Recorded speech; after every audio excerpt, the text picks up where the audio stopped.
Escuta minha alma, nem toda mensagem vem em palavras, nem toda resposta desce do céu em trovões. Às vezes o que procuras está no som do vento. O vento não fala como os homens, ele sussurra, desenha caminhos no ar, desmancha o que precisa partir, espalha o perfume do que está nascendo. Quando o vento toca teu rosto, é a alma do mundo que te beija, é a vida te dizendo: estou aqui, não te esqueças de sentir.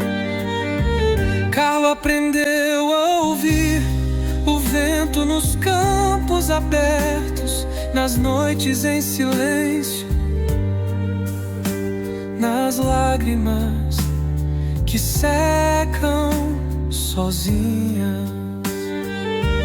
Porque o vento entende a linguagem das almas. Ele já passou por desertos e jardins, já levou orações ao alto, já embalou despedidas e reencontros.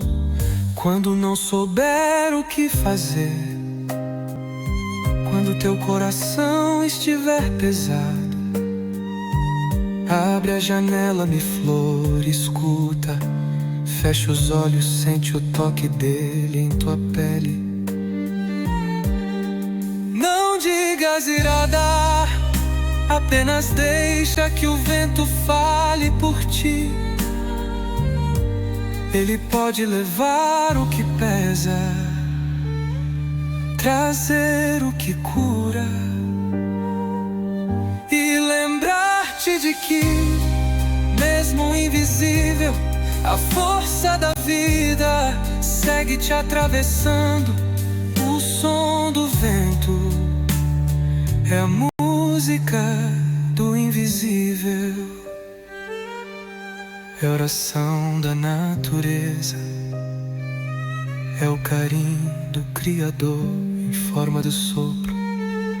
Então, da próxima vez que ele passar, não apresses o passo, não feches a porta, escuta. Talvez ele traga exatamente o que teu coração estava esperando, com fé e amor.